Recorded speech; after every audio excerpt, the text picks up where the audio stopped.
오늘 말씀의 제목은 예배와 사람입니다. 예배와 사람이라는 제목으로 말씀 전가하도록 하겠습니다. 먼저 살펴볼 것은 우리에게 사람에게는 영원을 사모하는 마음이 있다는 거예요. 솔로몬의 그 전도서에 보면 전도서 3장 11절에 그렇게 말씀을 기록하고 있습니다. 영원을 사모하는 마음을 우리에게 주셨다, 그렇게 되어 있는데요. 우리 다 같이 한번 받들어 읽겠습니다. 하나님이 모든 것을 지으시되 때를 따라 아름답게 하셨고 또 사람에게 영원을 사모하는 마음을 주셨느니라. 그러나 하나님의 하시는 일에 시종을 사람으로 측량하게 하셨도다. 영원을 사모하는 마음을 주셨다. 누가요? 하나님께서. 주셨다는 말씀을 구체적으로 하면 우리 영혼 속에 하나님께서 영원을 사모하는 마음을 심어주셨다는 거예요. 동물과 우리 사람들의 차이 가운데 하나가 무엇입니까? 가장 중요한 차이는 우리 사람에게는 영혼이 있습니다. 동물에게는 영혼이 없습니다. 아무리 애완용 동물이 귀엽고 나를 따른다고 해도 그들 속에는 영혼을 하나님께서 주시지 않았습니다. 그러나 우리 사람들에게는 영혼이 다 있어요. 이 영혼은 죽지 않습니다. 하나님께서 영혼을 우리에게 주시고 영혼을 심어주셨습니다. 그래서 모든 사람은 영혼을 그리워하고 사모합니다. 영혼. 그 예가 어디에 있습니까? 나 자신은 그런 생각 별로 없는데 그럴지 모르겠지만은 그 예가 바로 죽기 싫다는 것입니다.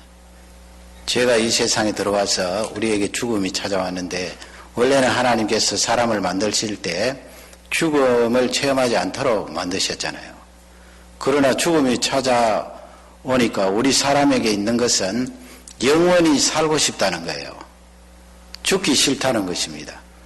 죽고 싶은 사람이 어디 있겠어요? 극단적으로 우울증에 걸려서 내 죽고 싶다 스스로 목숨을 끊는 사람이 있습니다만 그런 경우는 극단적이고 일반적으로 죽고 싶어하는 사람은 아무도 없습니다.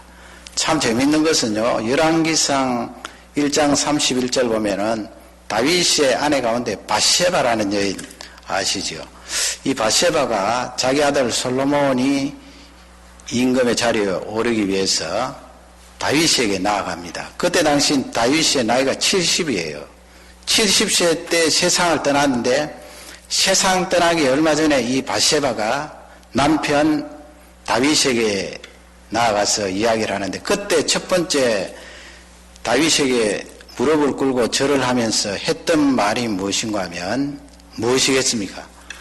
왕이시여 만세수 하옵소서 그랬습니다. 만세수, live forever라는 거예요. 영원토록 사십시오.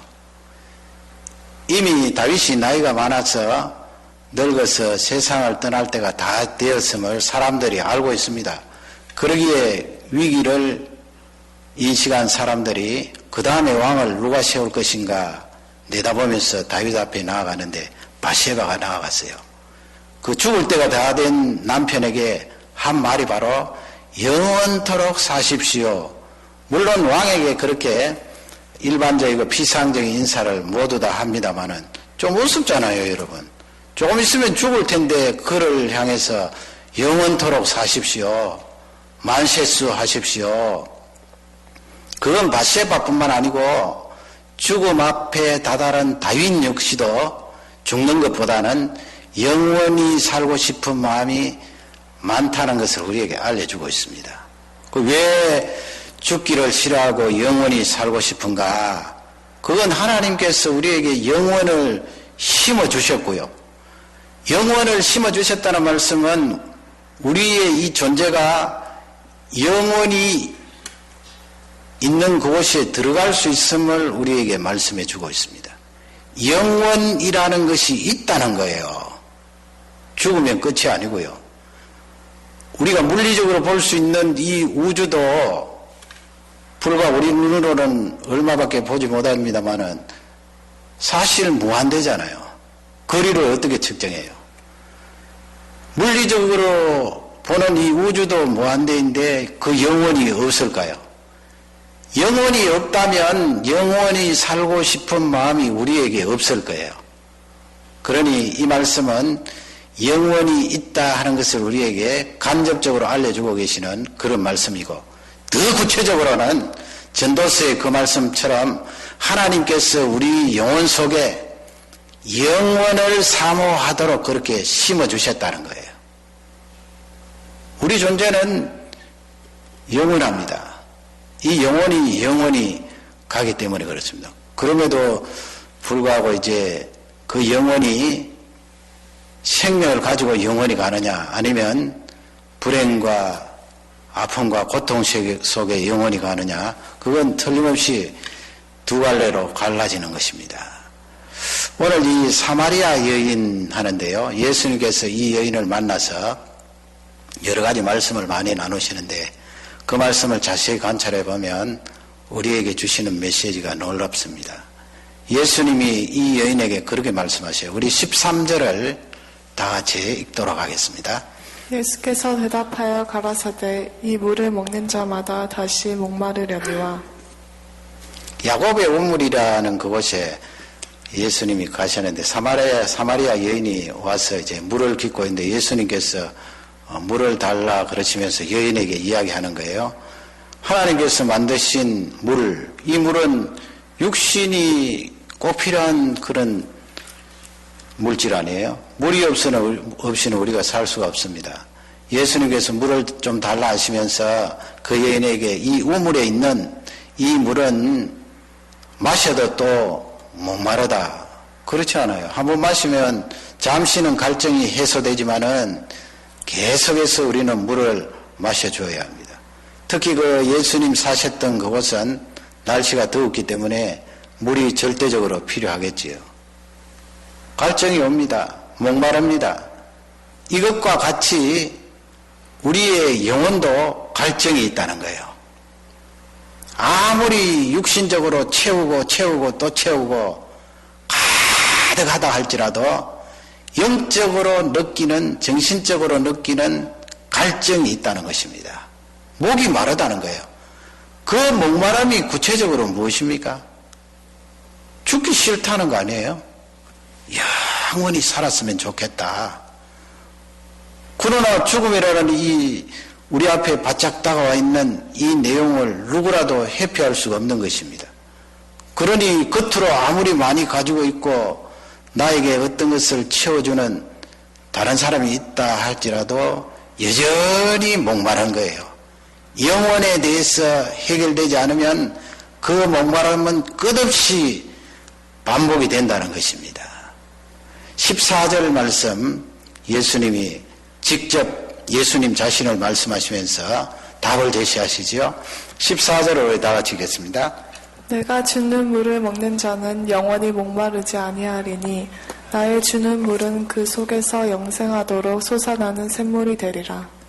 예수님께서 주시는 물, 예수님 자신이 물이잖아요. 다른 말로 바꾸면 예수님 자신이 너희들이 갈급해하고 목말라하는 영원히 사는 그 문제에 대해서 해결해 주실 수 있는 가장 중요한 분이다 하는 것을 우리에게 알려주고 있습니다. 그분을 의지하고 그분을 믿으면 너희들이 영원히 살고 싶어하는 그 문제가 해결이 된다는 거예요. 이것이 성경 말씀이 우리에게 가져다주는 중요한 내용입니다. 그래서 우리 사람은 영혼에 대한 관심을 가지고 있기 때문에 두 번째로 예배를 하고 싶어 해요. 예배 드리고 싶어 해요. 하나님을 찾아서 하나님을 예배하는 사람도 있지만은 그렇지 않은 경우도 어떤 대상을 놓고 예배 드리고 싶어 하는 것이 우리 사람이에요.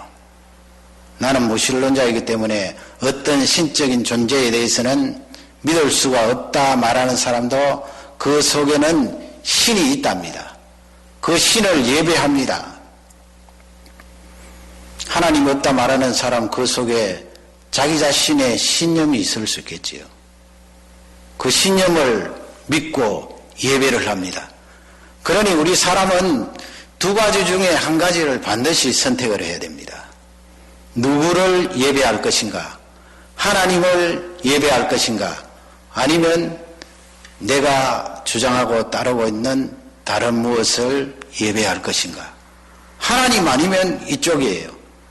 이쪽을 선택하면 하나님을 예배하기가 곤란해요. 그러니 통틀어서 사람에게는 영혼을 사모하고 그리워하는 마음이 있고 그 마음 때문에 무엇이든 누구이든 예배 드리고 싶은 그 마음이 있다 하는 것을 우리에게 잘 나타내 주고 있습니다. 그러면 이 여인의 경우를 살펴보면서 한번 성경을 읽어보겠습니다. 17절 보면은 우리 예수님께서 이 여인과 대화를 하다가 내 남편을 불러오라 그랬지요. 예수님께서 영원히 목마르지 않는 그 생명수에 대해서 쭉 말씀하시면서 여인을 향해서 내 남편을 데리고 오라 하니까 17절에 그 여인이 어떻게 대답을 합니까? 내 남편이 없나이다 그랬습니다. 우리 17절을 다 같이 읽겠습니다. 여자가 대답하여 가로되 나는 남편이 없나이다. 예수께서 가라사대 내가 남편이 없다 하는 말이 옳도다. 나는 남편이 없습니다. 예수님께서 다 아셨겠지요. 전능하신 그분이 벌써 내 남편을 데려오라 할 때는 이 여인이 무슨 대답을 하고 이 여인이 지금 남편이 어떤 상태에 있는가 그것을 다 아시고 그렇게 질문을 던졌잖아요. 이 여인은 나는 남편이 없습니다. 예수님이 내 남편이 없다는 말이 옳도다 그렇게 말씀을 하시는데 그러면 이 여인이 지금까지 처녀로 있으면서 결혼을 하지 않았습니다. 이 말인가요? 남편이 그간에 한 사람도 내 배우자라고 만난 적이 없습니다. 그 말씀입니까? 아니에요. 18절 말씀에 보면은 그가 여러 번 결혼을 했다 하는 것을 예수님이 지적을 하십니다. 우리 18절 말씀을 다 같이 읽도록 하겠습니다. 내가 남편 5이 있었으나 지금 있는 자는 내 남편이 아니니 내 말이 참되도다. 몇 명이 있었다고 그랬습니다. 남편이 예수님이 지금 하시는 말씀이에요. 여인이 가르쳐 주지도 않았는데 그분이 하나님으로서 그 여인의 형편을 아시고 남편이 5 있었다 그랬잖아요. 5. 그리고 지금 네하고 살고 있는 그 남편도 너의 남편이 아니다. 5명의 남편을 가지고 있었는데 왜 이 여인은 나는 남편이 없나이다 그렇게 대답을 했을까요? 이 여인에게 있어서 예배의 대상은 남편입니다. 남편. 아니 5명 있으면서도 나에게는 남편이 없습니다 말했는데 무슨 예배의 대상이 남편인가? 사람 남편이 아니고요. 자기가 생각하고 자기가 예배하고 자기가 그토록 행복을 추구했던 그 대상이 자기 속에 있는 남편이라는 거예요. 그 남편에 대한 자기의 생각을 예배하고 따르는 거예요. 구체적으로 예를 들어볼까요?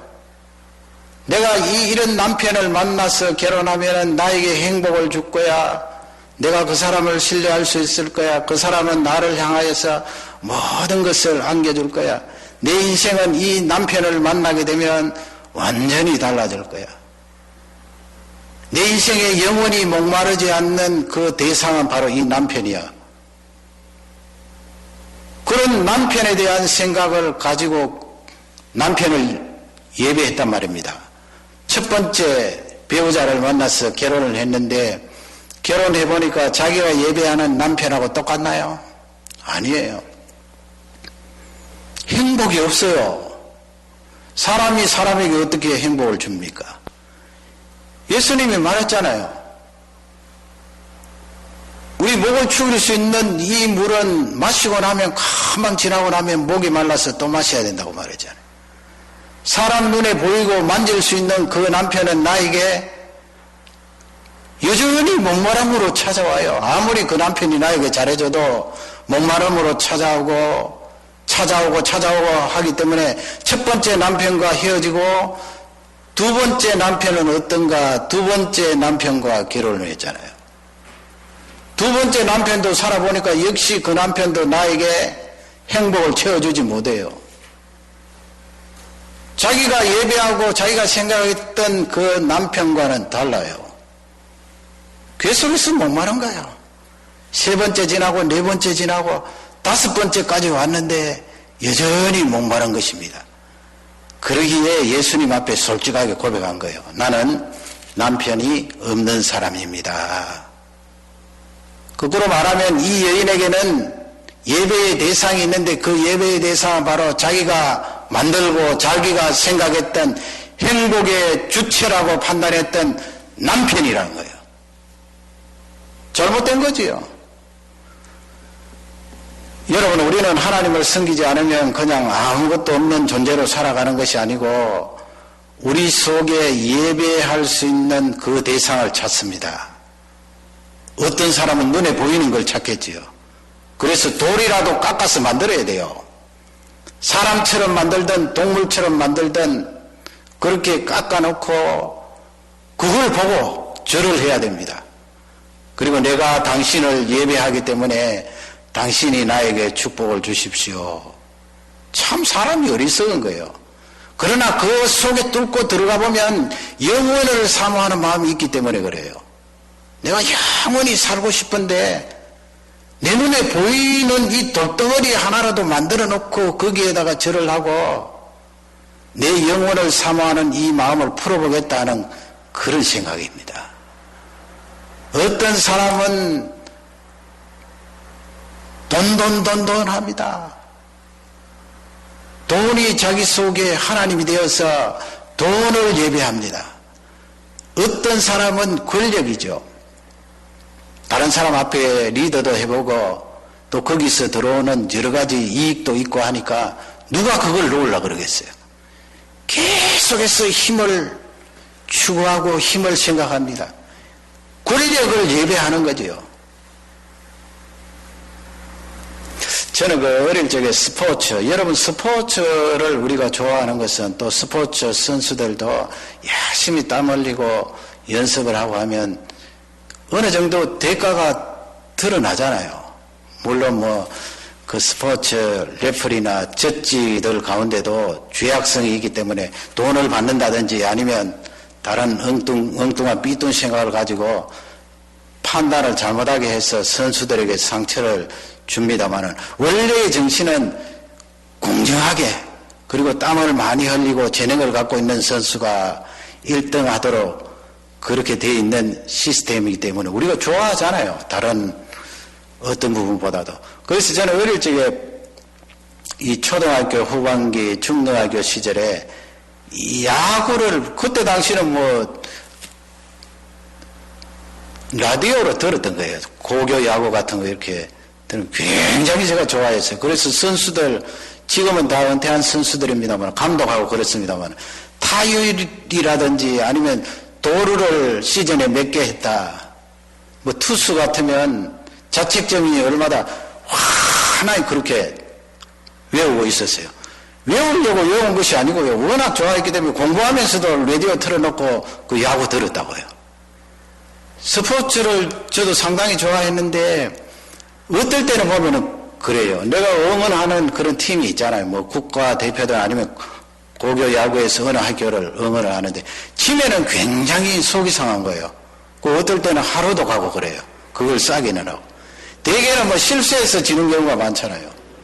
그러면 그때 그 실수만 그 선수가 안 했더라면 이겼을 텐데 굉장히 아쉬워서 나중에 나이 들고 이렇게 직접 하는 경기를 보기가 힘들더라고요. 마음이 상하니까. 이겼으면 그래도 좋은데. 그래서 요즘 와서는 신문을 보고 지나고 나서 이긴 경기를 많이 봐요. 그러면 여러분 이 스포츠도 원래 정신은 그렇게 공정하게 땀을 많이 흘리는 선수가 대가를 얻도록 그렇게 해놨지만은 중독이 있잖아요. 중독. 중독이라는 것은 예배의 대상입니다. 그 하나님을 예배하지 않으면 이 중독이 들어와요. 그 중독 가운데 하나가 스포츠예요. 물론 거기에 뛰어들어서 아마추어든 프로 선수든 선수 생활하는 사람들이야 전력 투구해야 되겠지만은 우리 팬들 입장에서는 중독이 되면 안 되잖아요. 뭐 좋게 말해서 힘이다 그러지만은 중독이 되는 경우가 많아요. 중독이 되면은 굉장히 영향을 받고 그 중독된 대상은 바로 예배의 대상이에요. 예배의 대상하고 같다고요.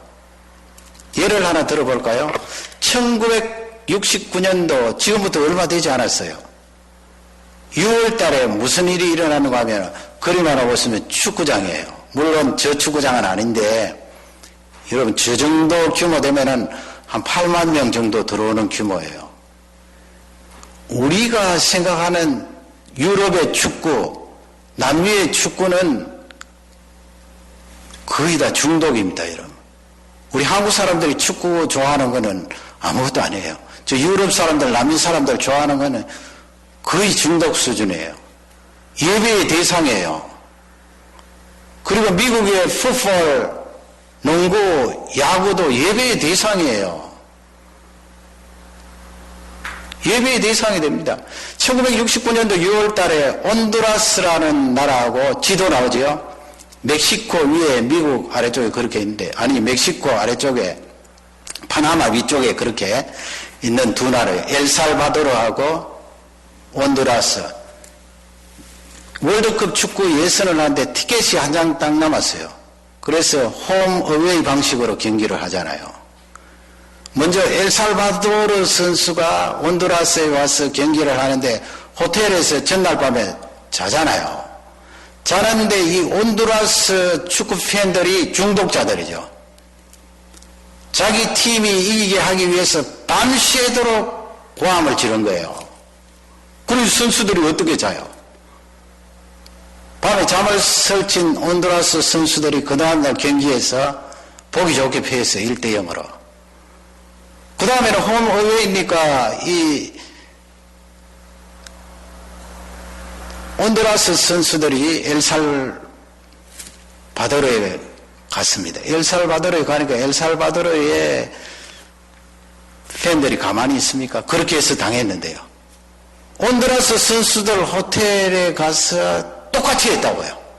밤새도록 고함 지르고 잠 못 자게 하니까 이 온두라스 선수들이 기진맥진해서 그 다음날 경기를 하는데 3대0으로 졌다고요. 3대0을. 그래서 어떻게 됐을까요?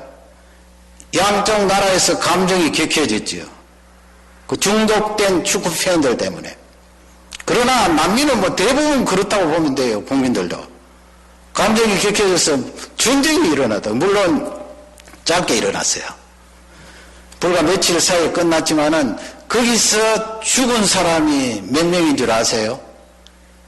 6,000명. 6,000명 세상 떠났다고요. 6,000명. 사람이 참 어리석지요. 스포츠도 예배의 대상이 될 수가 있어요.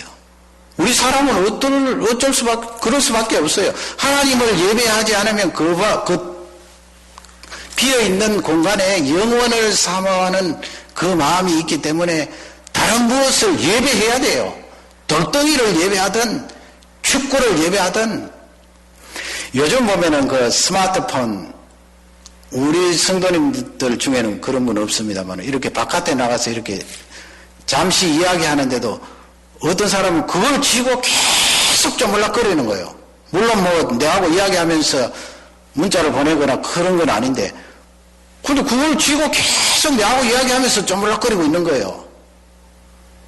그건 벌써 상당한 수준에 들어갔거든요. 이게 없으면 내 삶이 환한 거예요. 인터넷에 빠진 경우도 있습니다. 우리 사람은 그럴 수밖에 없어요. 아니면 어떤 사람은 알코올에 빠집니다. 알코올에 중독되면 그 알코올은 나의 예배의 대상이 되는 거예요. 예배의 대상이 알코올인데 하나님도 섬기고 알코올도 섬기고 그렇게 할 수 있나요? 어떤 사람은 게임에 빠지겠지요. 게임에 중독되어 있는데 게임은 나의 예배의 대상인 거예요. 하루라도 쉬고 잠시라도 쉬면은 허전하고 불안해지기 시작하는 거예요. 담배 끊는 사람 많은데요. 담배 많이 피우다가 며칠 끊는데 손을 덜덜덜덜덜 떨더라고요. 그리고 밤에 꿈에 시커먼 것이 나타나서 너 담배 피워. 왜 담배 피우지 않는 거야? 그러니 그 사람이 어떻게 담배를 끊겠어요? 벌써 담배라는 존재가 예배의 대상이 되어 있는 거예요. 우리 사람은 하나님을 예배하지 않으면 다른 어떤 존재를 예배의 대상으로 삼는다. 점점 문명이 발달될수록 그런 예배의 대상들은 많아질 것입니다. 그 속에는 그게 참 나를 편리하게 해. 여러분 스포츠도 뭐 적당하게 자기가 시간을 관리하면서 관람을 하고 즐기면 얼마나 좋아요. 그 자기에게 유익하고 편리함을 주지요. 스트레스도 해소되고. 그러나 어느 정도가 넘어버리면 그건 예배의 대상으로 바뀌는 거예요. 그러기에 전쟁이 일어나고 그것 때문에 수천 명이 생명을 잃게 되지요. 오늘 이 말씀을 통하여 하나님 아버지, 나에게 있어서 그러면 영혼을 사모하는 나에게 있어서 참 예배는 무엇입니까? 세 번째 주시는 중요한 메시지. 참 예배가 무엇입니까? 우리가 스포츠를 예배해서는 안 되겠지요. 마약을 예배해서는 안 되겠지요. 알코올을 예배해서는 안 되겠지요. 돈을 예배해서는 안 되겠지요. 권력을 예배해서는 안 되겠지요. 참 예배가 무엇인가? 예수님께서 이 여인에게 알려주신 이 20절 이하의 기가 막힌 말씀들은 계속해서 그 후대의 성경을 읽는 우리 모든 하나님의 자녀들에게 주신 귀한 말씀이에요. 참 예배가 무엇인가 그걸 알려주시거든요. 20절을 다 같이 읽도록 하겠습니다. 우리 조상들은 이 산에서 예배하였는데 당신들의 말은 예배할 곳이 예루살렘에 있다 하더이다. 지금 거기에 산 이름은 한 군데만 나오죠. 예루살렘. 왜냐하면 예루살렘은 옛날에 수도지만은 산이에요. 산. 해발 700m 이상 되니까 높은 산이고요. 그 다음에 이 여인이 이 산에서, 우리는 이 산에서 예배를 드리는데 그렇게 되어 있잖아요. 거기 이 산이 어딘가 하면 그리심산이에요. 그리심산. 신명기 27장, 여호수아 8장에 나오는 말씀이에요. 여호수아 8장에는 신명기 27장 모세가 이스라엘 백성들에게 말씀하셨던 그 내용을 실행에 옮기는 내용이에요. 실제 가나안 땅에 들어와서 지도를 한번 보세요. 지도 보시면 거기 네모로 되어 있는데 위쪽이 그리심산이에요. 그리고 아래쪽이 예루살렘. 그 예수님을 보면서 예수님은 유대인이잖아요. 당신들 유대인들은 예루살렘에서 예배하고 우리는 이 산에서 예배합니다. 이 산이 바로 그리심산이에요. 신명기 27장에 모세가 이스라엘 백성들에게 그리심산과 에발산을 이야기했어요. 가나안 땅에 있는 실제적인 산이에요. 그림을 보세요. 사진을 보시면 그리심산이 조금 낮아요. 약간 팽팽하게 되어 있죠. 여러분 보실 때 왼쪽 그리심산, 그리고 에발산은 오른쪽 약간 뾰족하고 높은 산입니다. 에발산은 940m, 그리심산은 881m니까 상당히 높은 산이에요. 바로 바짝 그렇게 붙어 있는 것 같아도 상당히 거리는 있겠죠. 사진이니까. 그리심산에다가 이스라엘 6지파를 세우고 그 가운데 유다지파가 들어가고요. 에발산에다가는 또 다른 6지파를 세우고 그 가운데 르벤지파가 들어가고, 에발산에서 저주를 선포하는 거예요. 무슨 저주인가 하면 너희들이 가나안 땅에 들어가서 하나님의 말씀을 어기고 불순종하면 저주가 임할지어다. 그렇게 선포를 하면 에발산에 있던 6지파가 아멘 하면서 화답하는 거예요. 실물교육이잖아요. 그리고 그리심산에 유다지파를 포함해서 6지파가 축복을 선언할 때 아멘 하는 거예요. 너희들이 가나안 땅에 들어가서 하나님의 말씀을 순종하고 하나님의 법도대로 따르면 하나님께서 너희들에게 복 주실 것이다. 그렇게 선언하면은 6지파가 또 아멘 합니다. 아멘. 실제적으로 요즘도 그리심산 축복의 산이 활성하다고 합니다. 여러분 사진에서도 구별을 할 수 있나요? 마지막 사진 보면은 양들이 있는데 저 산이 바로 그리심산인데, 세겜이라는 그 타운에 딱 들었으면은 이 양쪽으로 되어 있는 그리심산, 에발산이 나온다는 거예요. 그래서 이 여인은 사마리아 여인이잖아요. 북쪽 이스라엘, 타마리아 사람들은 그리심산에서 예배를 드렸습니다. 물론 피가 섞여서 완전히 사라졌지만 그 가운데에는 신앙을 지키는 사마리아 사람들이 있었어요. 서로 다른 민족들과 결혼을 했지만 구약의 그 신앙을 가지고 있는 사람들이 어느 정도는 있었다고요. 그 사람들이 왜냐하면은 모세오경 창세기부터 신명기까지 그 성경을 가지고 신앙을 어느 정도 지켰는데 정확히 지키지는 못했죠. 그래서 요즘도 저 그리심산에 가면은 6월절이 되면은 6월절 제사를 지낸대요. 실제 양을 잡아서 불에 굽고 요즘도 그렇게 한다는 거예요. 그 사람들은 모세오경만 가지고 있기 때문에 출애굽기 12장에 나오는 그 6월절 예배를 거기서 하는 거예요.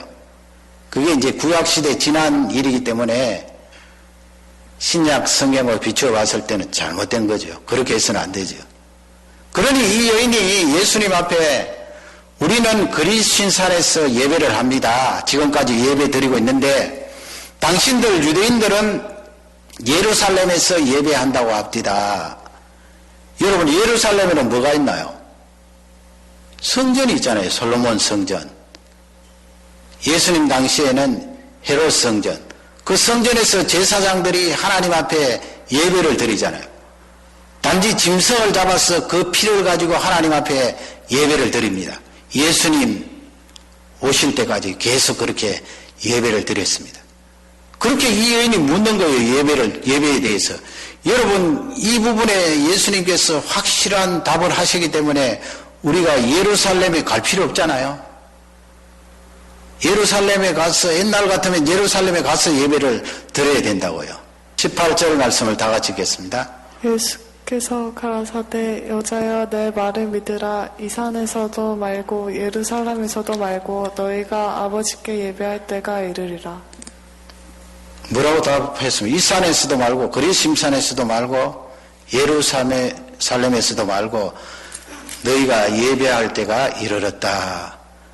장소의 그 개념을 폐기하신 거예요. 구약시대 축복의 산 그리심산 갈 필요 없다. 예루살렘 성전이 있는 예루살렘 갈 필요 없다. 그러면 어떻게 예배해야 됩니까? 23절 가면은 참 예배가 무엇인가 우리에게 정확히 알려주고 있습니다. 그런 예루살렘이 아니고 그리심산이 아니고 참 예배에 대해서 정확히 알려주십니다. 23절을 다 같이 읽겠습니다. 아버지께 참으로 예배하는 자들은 신령과 진정으로 예배할 때가 오나니 곧 이때라. 아버지께서는 이렇게 자기에게 예배하는 자들을 찾으시느니라. 아버지께 예배, 거기 보면 아버지가 두 번 나오잖아요. 아버지. 여러분 구약시대에는 이스라엘 백성들이 하나님을 향해서 아버지 그렇게 하지 않았어요. 감히 하나님을 향해서 어떻게 아버지 합니까? 하나님을 향해서 조금 이상한 말을 해도 이스라엘 백성들은 돌을 들어 쳤다고요. 하나님 모독한다고 해서. 그래서 구약 성경에서는 하나님을 향해서 아버지 그러지 않습니다. 주여 그러지요. 여호와여. 그러나 예수님 오시고 나서 예수님께서 하나님 아버지께 아버지여 그러고 그 예수 그리스도의 십자가의 죽으심과 부활하심을 통하여 우리가 하나님을 향해서 아버지여 할 수 있는 거예요. 아버지. 그러므로 예배의 대상이 누구인가 그걸 우리에게 정확하게 알려주는 거예요. 너희들의 예배의 대상은 스포츠가 아니고 게임이 아니고 인터넷이 아니고 스마트폰이 아니고 알코올이 아니고 마약이 아니고 너희들의 예배의 대상은 아버지이시다. 하나님 아버지. 나의 예배의 대상은 하나님 아버지예요. 그게 참 예배예요. 예수님이 그것을 우리에게 명확하게 알려주시는 거예요. 누가 어떤 말을 해도 나의 참 예배의 대상은 하나님 아버지다. 그러면 우리가 하나님 아버지께 나아갈 수가 없었잖아요. 예수님 당시에. 어떻게 나아가요? 뭐 구약시대는 어느 정도 허용을 하셔서 짐승의 피를 철철 흘려서 짐승이 대신 죽었는데 그것도 하나님 앞에 나아가면 용서함을 받았는데 하나님을 향하여서 아버지라 그러지 못해요. 아버지라 그러기 위해서는 예수 그리스도께서 이 세상에 오셔야 되는데요. 그게 바로 무엇인가 하면 신령과 진정이라는 말이에요. 신령과 진정이라 이 말이 23절에도 나오고 24절을 가면 한 번 더 예수님이 강조를 하세요. 그 유명한 말씀이죠. 24절 말씀을 다 같이 한번 읽겠습니다. 하나님은 영이시니 예배하는 자가 신령과 진정으로 예배할지니라. 우리의 예배의 대상은 하나님 아버지인데 하나님 아버지께 예배를 하려면 나아가야 되는데 나아갈 수가 없잖아요. 창세기 3장에 보면은 아담 하와가 하나님을 피했어요. 너희들 왜 숨어 있느냐 그러니까 하나님이 너무 두려워서 숨었나이다 그랬습니다. 우리가 하나님을 만날 수가 없는 거예요. 그런데 그 하나님께 나아가서 아버지라 부르면서 예배할 수 있게 된 것은 신령과 진정을 토대로 한 거예요. 신령이 무엇입니까? 성령 하나님. 성령 하나님. 성령 하나님은 예수 그리스도에 대해서 우리에게 증거해 주시는 분이에요. 그렇지 않으면 예수 그리스도를 우리가 믿을 수가 없어요. 그 성령 하나님이 예수 그리스도를 증거해 주시고 진정이라는 말씀은 진리예요. 여러분 무엇이 진리입니까? 예수 그리스도 외에는 하나님을 아버지라 부르면서 예배할 수 있는 존재가 없다는 거예요. 유일한 진리가 예수 그리스도로 말미암아 나와야 하나님을 아버지라고 부르고 예배할 수 있다는 거예요. 그게 진리예요. 그러므로 진리의 중심에는 예수 그리스도가 있는 거예요. 성령 하나님께서 그 진리의 중심이신 예수 그리스도를 우리에게 알려주시고 증거해 주셔서 우리가 예수 그리스도의 십자가의 죽으심, 부활하심을 붙들고 하나님 앞에 나와서 하나님 아버지는 참으로 예배 받으실 분입니다. 나의 예배의 대상입니다. 내가 중독되어서 예배의 대상을 바꿀 뻔했던 어떤 존재도 다 포기해버리고 하나님 앞에 나옵니다. 그것이 알코올이 되었던 스포츠가 되었던 나의 합의, 취미가 되었던 무엇이든 다 내려놓고 진짜 예배의 대상인 아버지께 나와서 예배를 드립니다. 그렇게 예배를 드립니다 고백할 수 있게 된 근거는 바로 성령 하나님이 예수 그리스도를 붙들게 해주시는 거예요. 그 예수 그리스도 중심에는 십자가의 죽음과 부활이 있는 것입니다. 그러므로 참 예배의 대상은 하나님 아버지십니다. 그 길은 영원을 사모하는 바른 길이에요. 그 길은 영원히 목마르지 않는 길이에요. 스포츠가 나에게 채워주지 않아요. 속는 거지요. 게임이 나를 채워주지 않아요. 속는 거예요. 일시적이에요. 돌았으면 갈증이 일어나기 때문에 또 거기에 들어가는 거예요. 돈이 나를 채워주지 않는 거예요. 하나님이 선용하라고 주신 수단에 불과하지 그게 하나님이 될 수 없는 거예요. 하나님이 역사를 운행하실 때 나를 사용하셔서 높이 드셔서 권력을 주실 수가 있지만은 그 권력이 나의 하나님이 될 수가 없어요. 내 옆에 있는 사람이 예배의 대상이 될 수가 없어요. 예배의 대상은 하나님 아버지예요. 그 하나님 아버지께 나아갈 수 있는 유일한 길은 성령이 가르쳐 주시는 예수 그리스도 뿐이세요. 그분의 죽음, 그분의 부활. 이제 종료주일이 다가오고 그분의 부활하신 부활절이 다가옵니다. 그런 의미에서 내 인생에 가장 가치 있는 종료주일과 부활절이 되는 것입니다. 금년 한 해 종료주일 부활주일을 맞이하면서 이런 사모하는 마음으로 더 많이 은혜 받는 귀한 기간이 되시기를 주님의 이름으로 축복합니다.